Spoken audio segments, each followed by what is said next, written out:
তিন প্রকারের লোক জেনা করে নিষ্পাপ থাকে। তিন প্রকারের লোক জেনা করে ঠিকই, কিন্তু তারা কোনো গুনাহ পায় না, তারা পরিপূর্ণ মাসুম এবং নিষ্পাপ থাকে।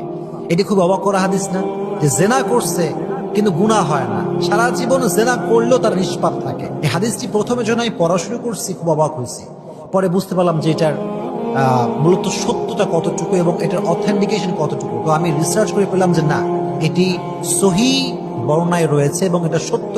এখানে কোনো প্রকার লোক মুখে শোনা কোনো কথা এটা নয়। তিন প্রকারের লোক জেনা করেও নিষ্পাপ। ঘটনাটা আমি আগে বলি, সেটা হচ্ছে আলী রাদিয়াল্লাহু তাআলা আনহু রাস্তা দিয়ে হাঁটতেছেন, হঠাৎ করে দেখতে পেলেন যে একজন মহিলাকে কয়েকজন মিলে টেনে হিঁচে নিয়ে যাচ্ছে। উনি বললেন যে কি ব্যাপার, তোমরা ওনাকে কোথায় নিয়ে যাচ্ছ? তারা বলল, হে আলী, এই মহিলাটা জেনার মতো গুনাহ করেছে, তাই ওমরের আদেশ যে তাকে পাথর নিক্ষেপ করে, তখনকার মানে আমাদের কোরআনের যে বিধান, যে পাথর নিক্ষেপ করে হত্যা করে ফেলো যে জেনা করে, তো আমরা তাকে সেই জন্য নিয়ে যাচ্ছি। আলী বললেন যে না, একে ছেড়ে দাও, একে তোমরা হত্যা করো না, একে তোমরা এই শাস্তি দিও। তখন তারা ব্যাক করে অমরের কাছে গেল, যে লোকগুলো যাচ্ছিল আর কি। অমর বলল, কি ব্যাপার, তোমরা ফিরে আসলা কেন?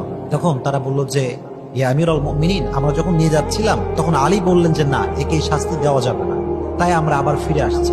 তখন অমর রাদিয়াল্লাহু তাআলা আনহু ক্ষেপতে পারতেন বা রেগে যেতে পারতেন। উনি বললেন যে না, হতে পারে এমন কিছু যে আলী এমন কিছু জানে যেটা আমরা জানি না। তখন আলী রাদিয়াল্লাহু তাআলা আনহুকে ডাকা হলো। উনি যখন আসলেন, চেহারার ভিতরে একটা উজ্জ্বল হাসি নিয়ে আসলেন। অমর পুরো মজলিসকে বললেন যে হে আলী, আপনি কেন এই কাজটা করেছেন? যার উপরে হত্যা প্রয়োগ করা আমাদের দরকার ছিল, যাকে আমাদের শাস্তি হিসেবে পাথর নিক্ষেপ করার কথা, আপনি কেন তাকে ফিরাই নিয়ে আসছেন বা ফিরাই দিয়েছেন? তো আলী বললেন যে হে অমর, তুমি কি রাসূলের হাদিস শোনো নাই? হাদিসটা কি? রাসূল করিম সাল্লাল্লাহু আলাইহি ওয়াসাল্লাম বলেছেন, ক্বালা রাসূলুল্লাহ সাল্লাল্লাহু আলাইহি ওয়াসাল্লাম, রুফিআল কলম আন সালাসা, আনিন নাইম হাত্তা ইস্তাইকাযা, ওয়া আনিস সাবি হাত্তা ইয়াহতালিমা, ওয়া আনিল মাজনুন হাত্তা ইয়াকিল। রাসূল করিম সাল্লাল্লাহু আলাইহি ওয়াসাল্লাম বলেছেন, তিন ধরনের ব্যক্তির উপর থেকে কলম উঠিয়ে নেওয়া হয়েছে, অর্থাৎ তারা গুনাহ করলে লেখা এটা হয় না। এক নাম্বার, ওই ব্যক্তি যে ব্যক্তি ঘুমায়, ঘুমন্ত অবস্থায় মানুষ সেন্সলেস থাকে, ভালো মন্দর কোনো খবর তার থাকে না, তো সে যতক্ষণ পর্যন্ত জাগ্রত না হয় তার কোনো গুনাহ কিন্তু লেখা হয় না। দ্যাট মিনস ঘুমন্ত ব্যক্তি যতক্ষণ পর্যন্ত সে জাগ্রত না হয় তার সমস্ত গুনাহ মাফ, সে যাই করুক এটা লেখা হবে না।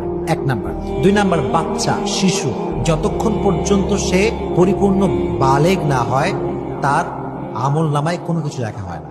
কথা বুঝতে পেরেছেন আপনারা? দুই নাম্বার। তিন নাম্বার হচ্ছে আনিল মাজনুন হাত্তা ইয়াকিল, একজন পাগল যতক্ষণ পর্যন্ত সে পাগল অবস্থা থেকে ফিরে না আসে, অর্থাৎ ভালো না হয়, ততক্ষণ পর্যন্ত তার কলম উঠায় নেওয়া হয়েছে, অর্থাৎ তার কোনো গুনাহ লেখা হবে না। এবার ওমর বলল, হ্যাঁ এই হাদিসটা আমি শুনেছি, তবে এই হাদিসের সঙ্গে তোমার লজিকটা কোথায়? আলী বললেন যে দেখো, যে মহিলাকে তোমরা এই শাস্তি দিয়েছো কিংবা তোমরা যাকে হত্যা করতে চেয়েছো পাথর নিক্ষেপ করে, এই মহিলাটা মূলত একটা পাগল মহিলা। কি মহিলা?